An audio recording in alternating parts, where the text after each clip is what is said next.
I'm very pleased to be part of this series with dear friend and a comrade who shares in the purpose and passion of the work that the both of us have been doing. We've known each other for the last few years. Josune, would you like to say hi to everyone watching in? Yes, of course. Hello. I'm happy to be here too. It's always a pleasure, Caroline, to meet you and Wonderful. share about what we do.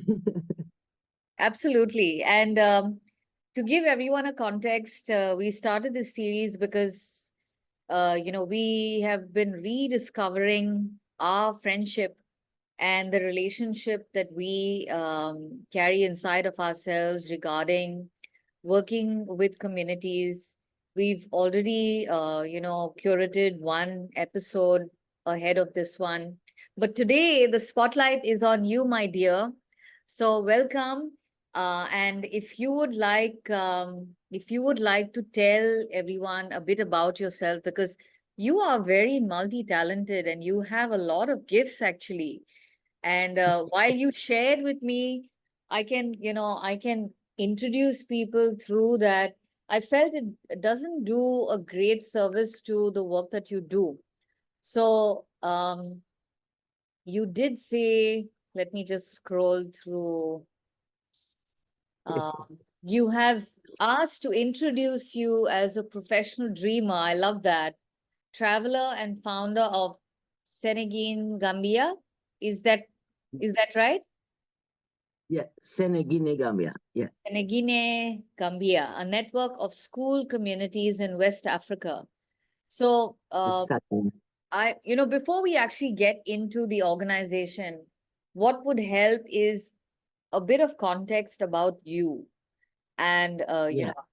who are you and how did you get into this work, more importantly? So I am what I am. I think I am a professional dreamer, and I will define myself as a professional dreamer. And I think it's necessary to develop professionality in dreaming. Because I see most people is thinking a lot about the past and thinking too few about the future, and the future needs to be figured out, and that requires vision, and that requires also ambition, and be sure that what you are dreaming is good enough for the nature, because unless what we are dreaming is good enough for the nature won't help us to host it within. So this is what took me to really imagine dreaming as a profession, and dreaming as a matter of responsibility too, eco responsibility. And then as a traveler, I am also a professional traveler. I make my living traveling for money. I mean, like I accompany groups to travel and tour in the world. So I also have been discovering the world, luckily, and have been discovering this diversity of the world. And I don't think, okay, I believe that everything is perfectly prepared for what we need. So I don't think it's a problem that Africa is so different from Europe, unless for the fact that we need to unite Africa and Europe and put the two extremes together to come to the middle point. And that's the aim of SeneGuineGambia. So when I was visiting for the first time Senegal, I was seeing, I was discovering that the people that we had there, it is like the complementary people, the perfect complementary partners for the Europeans. Why? At least the Spanish Europeans. Because they have what we lack of. They have faith, they have joy, natural joy, they have spontaneity, they have needs, they had what they had everything to be done. Okay, it's like a virgin territory where everything needs to be done, and they are lacking of methodologies. They are lacking of knowledge, technical knowledges. They are lacking of infrastructures. They are lacking of many things we could provide. So I think why not just mixing up and enriching both parts, renouncing to the idea of charity and coming into the idea of mutual convenience. Okay? And that's the point. That's the original point of the dream. Okay? Then when I was developing this dream, in first instance, I was thinking, okay, let's help entrepreneurs to develop, and let's help the entrepreneurs to develop the schools they have or they belong to. Okay, school communities, understanding the world. Imagine the world not being like it is, a world of countries, and instead of a world of millions and millions and millions of school communities, where every school community means like maybe 3,000, 4,000 people. So we could have like, I don't know, 20 million countries of 4,000 people, and every country being independent, self-sufficient, and globally connected, but locally focused. So that's the main dream, like the vision to tend to. Okay, then that vision was coming to birth in 2017. Since then, I have been involved, personally involved, with the school communities, teachers, and entrepreneurs. And we have been mainly knowing each other to escape the pattern of salvator and victims, or the one having money and the one needing money, and instead of start to develop a collaborative behavioral pattern among us, which is difficult. It's very difficult because from both parts, we do not come from that. For the Africans, they are not used to run their own budgets. They are not used even to make budgets at all.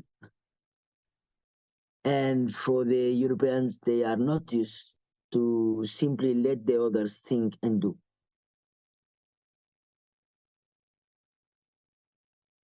So that's for the moment. During these 70 years, we are more than anything learning how to escape the previous patterns we have been growing within, and this is taking a long time. But unless we find that point, I prefer not to start. To do more of what we are doing, I don't want to do anything. I prefer to spend my life doing nothing. It's very radical, I know, but it is. Well, you're talking about, uh, and these are situations and problems that don't easily go away with just one path, isn't it? We Yeah. both know with the kind of work that we're doing, it's complex. There are many actors involved, there are many variables involved, and a lot of times it can feel very overwhelming.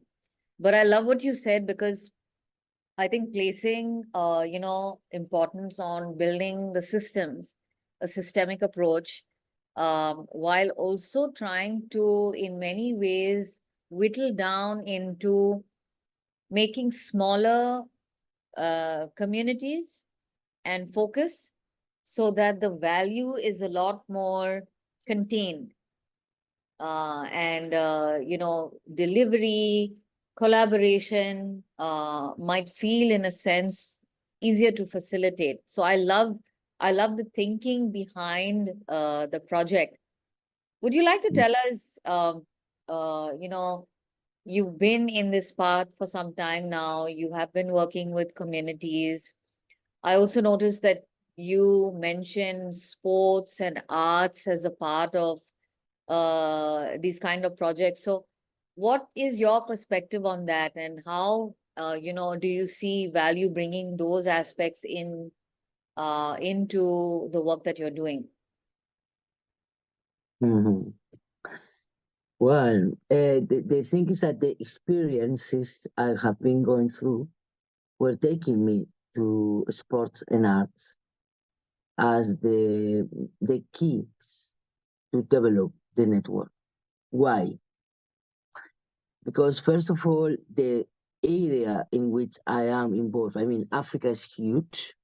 Most people think Africa, like Africa is one thing. No, Africa is huge. I even don't know Africa. I only know a very tiny part of Africa. It is a region in West Africa, which is like 170 to 200 kilometers from north to south, and then about 70 kilometers from the coast to the inside. So it's like, it's a rectangle that is really, really small, but it's a marvelous corner of Africa where we have the influence of Portuguese people in Guinea-Bissau, French people in Senegal, and then British people in Gambia. So three international languages to fit the network with knowledge, with friendship, with collaborations, with partnerships, with all kind of digital content. So the potential is very huge because they have also like 7 or 10 local languages. It's amazing. And then once we were starting, most people is like figuring out in Africa, anything you bring is necessary. No, it's not necessary. Most the basic things they have. I mean, in that part of the world, luckily, these days, people is not starving or is not needing like you feed them. Okay, they can survive on what they have for feeding and so on. Most of the people is slowly having access to electricity, TV, and data, and slowly and limited, but it's coming. Okay, so I thought, what can we go for so that people understand this is not about uh, being charitarian to save their lives, but more being like respectful to grant them a quality of life that is related to our own quality of life, and that it is involving dignity in terms of education and so on. And then I was realizing, for example, painting, coloring, it's a luxury. Is most people, most kids in the schools, they have no colors, nothing to do artistic creations. And they are artists, they are very creative, they are even more creative than our kids, but they have no materials and no inspiration and no access to materials of inspiration. So my first aim was to think, okay, let's go for kids at least can be coloring, painting, and creating plastic, all kind of plastic creations. And then the second thing I was realizing, But football is for me the most powerful language in the world, I have to say. And football is able to create economy much better, maybe, than governments. So every school is a football club. Every school in the world is a football club. So imagine in a world of 20 million little countries consisting of school communities, that could be also a global football league with 20 million teams. And then what I saw is that we don't need to tell people in Africa how to do football. They know it. They love it. They would give anything to play football. But reality is that most times they even have difficulty of not having a ball, not shoes, not t-shirts, a ball, a simple football ball is sometimes not there. And then in order for the players to play, okay, to develop as players, the teams to play in different leagues and so on, they have to face very, very high difficulties in terms of transportation, in terms of feeding the teams when they are traveling to see another team and so on, and that is limiting them a lot. So I saw if we sort the issue with football, then we need to fix transportation, creation of events, exchange between communities, and so many more things. I mean, we were needing to develop economy to develop football. So I thought, why not? Let's go for football. Let's go for football because it's a global language. Everybody understands. There is a passion on it. And moreover, let's go for feminine football. Why? Because if the difficulty is big for male players, for female players, it's even much higher. But if we help the girls, they help the boys. So let's go for helping the girls and they will help the boys. And this is the way it was working. So now our strategy is consisting of empowering the football teams of women in a way that they will travel together with the football teams of male. We will integrate male, but through women. And then in the schools, we want to promote more than anything the artistic development and creative development of the kids. That is the main idea. I love it. I'm smiling so wide because, just the thought and kind of the work that we've been doing with some of our partners in parts of Africa are centered around what you're talking about as well, with respect to holistic, comprehensive development. I love how you speak about, sometimes we don't need to do very expensive, grand things to make a difference or to facilitate a difference for our communities. Sometimes it's just identifying those small, important things that can make a very big difference and have a ripple effect. I love, I love where this is going. And I can already see, background conversations that can come forward for us to be thinking about through your work and my work. But tell us more about, as we are kind of winding down today's episode, what are some missions that are coming through right now with what you're doing? What's your focus on apart from what you have already shared? Mhm. Well, at the moment we have been talking with the guys who are running those football academies. They are mainly male for the moment, even training the girls. Okay, so the guys in charge, they are like needing to fund their regular cost, and for that, I was suggesting think about the business.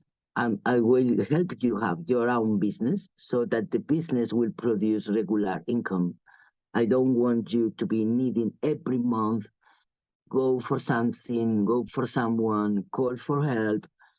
That's not the way. That's not the way. I want the leaders of the academies to be, in the end, business people, and that they can fund their academies with this little business. So depending on the area, the business is different. Okay, because we need to think about business that are that are possible to be started with very little money, and then very low risk. Okay, and at the same time, they need to be kind of profitable in terms of what African economy is, because most people, they don't imagine African economy. It's very slow economy. So the market is not based in making high profits on anything. Most things are sold in a very little price to ensure that the consumers, they can consume. So the profit that the sellers are doing is always small and very limited. And then in one of the areas, which is in Guinea-Bissau, this is a place in a natural park, in a reserve. The reserve is marvelous. It's almost virgin, but it has almost no roads. Okay, so it's very difficult to travel from there to any big city where you can provide yourself with things.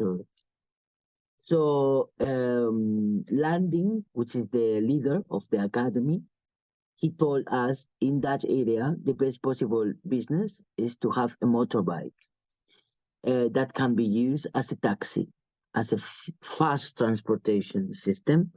They use a motorbike for 3 people. I know in India some people can manage with 5, but in these roads more than 3 is difficult to do. Okay, and then now we are going for that moto taxi, and this moto taxi will be producing about 45 to 50 euros a month for the academy. That means the academy will be always having a football ball. They can buy some small things to train the kids. They can afford to buy clothes and those things during the year. And the amazing thing is that in the end, we will be investing only like something like 550 euro. And for that price, we will be creating one job for the motorbike driver. And we will be feeding the academy for 1 year. This is the idea. Instead of giving every month 50 euro, that in the end will be 600 euro in the year, give them 550 euro to buy the motorbike and let them alone run their own business. Okay. And then we have another place. It's a famous place. It's a UNESCO place. It is in Gambia. It is the homeland of the famous Kunta Kinte. And then in this place, which is called Albreda, we have 2 teams of female girls, female football players, and they are really passionate in what they do, and they have real problems to travel to play with others. I mean, they cannot get out of the place they are, so they cannot really grow in their professional development as a sporters. Yeah. So for these girls, we're planning to make in August a magic paella in a village, and then we want to raise something like 800 or 900 euro. That is what they need to buy a motor carrier. It's a different thing. It's a motorbike with a kind of carrier behind, where you can put people sitting inside, and even you can transport. I mean, in Europe that would be not even allowed, but in Africa that's completely normal. And then with that motor carrier, they can transport materials and people, and they could afford to generate enough money for the girls and the boys to travel maybe once a month to play with others, which is the main difficulty they are facing. We have a motto in all what we do. We say it in the three local languages, which is Mandinga, which is Wolof, which is Fula. We call it Domon Domon, Dangan Danga, Seda Seda, and it means slow, slow, slow, slow, little, little, little by little.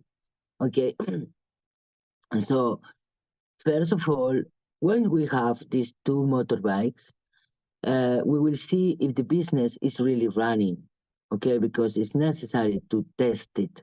Everything needs to be first a pilot, and then if it runs, the ideas are so good and so cheap that we are almost sure every company, every football club will be able to fund one more, one more, one more.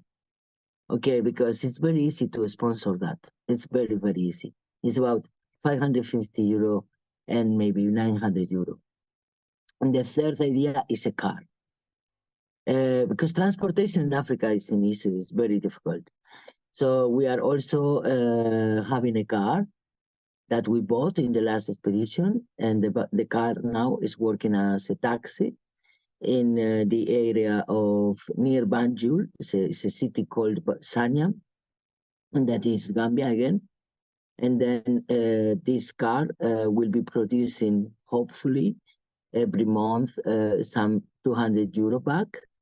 And with this 200 euro back, we want to attend other projects or help another car to start. Amazing. I love the sustainability. I love the ideas of, identifying champions that will be responsible. I hear that as a very important message through what you're saying.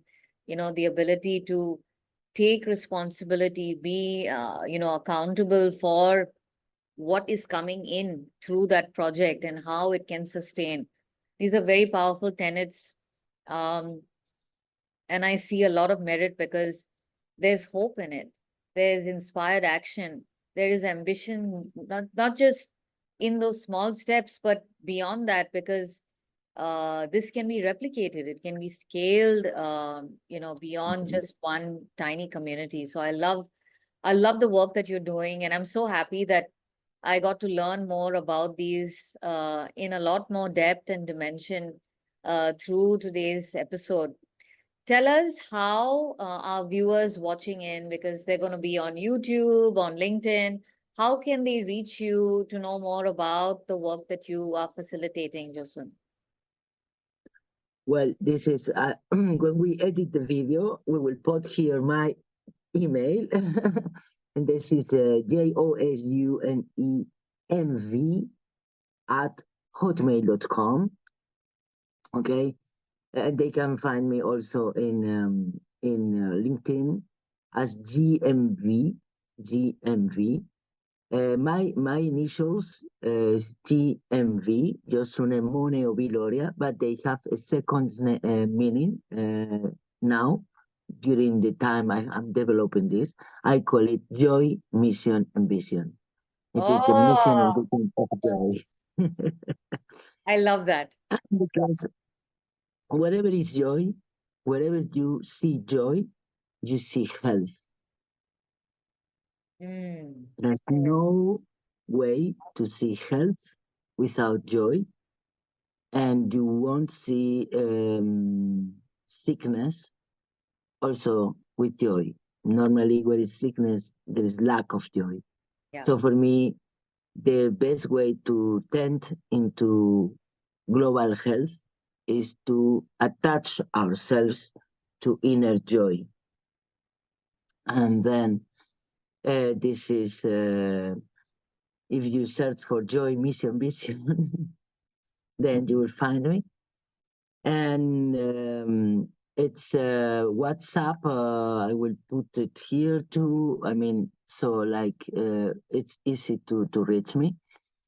I need to say, one of the first things I was learning in Africa was teaching me was to renounce to the word project. When I was arriving in Africa, I was calling myself human bank project because I was having the intuition of humans experiencing a global bank. And then I was calling my project a project for the human bank. But then I learned that everything is projected already by nature. We don't need to be the projectors. We need to be the facilitators.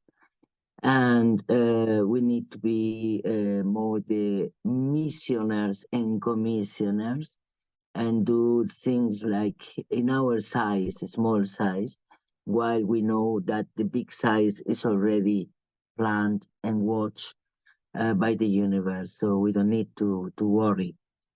And then I changed for Bang Challenge. I changed my name for Bang Challenge. Now I am not using any of those names, but in Facebook I'm still existing as Human Bank Project because I was creating it at the very first moment of this journey. Okay, it was starting in 2015 actually, but the idea of Africa came first in 2017. So it took me 2 years to learn to renounce to the name project. It took me 2 years to bring the idea of a big things into small actions. And then now we are so small that we are not even like an organization. We are just a network of humans. We don't call ourselves organization. We are a network of human beings connected and talking and trying to understand each other and find ways of collaboration. I love that. I love that you bring that up, and I'm so glad that um we took our time reconnecting. It feels like the journeys are very much aligned, and I feel, the alignment in the passion as well. So thank you so much for your time today on this episode, for opening your heart, for sharing things that I believe are most important and very urgent in this moment in time. Your words have a lot of power. We have been talking about language. And I want to thank our viewers today for spending the time getting to know more about JMV and her journey and what is to come in this series together. Thank you so much, Caroline. It's so nice and so easy to open my heart having you in front of me. Oh, wish you well, my dear. Lots of love. Thank you so much.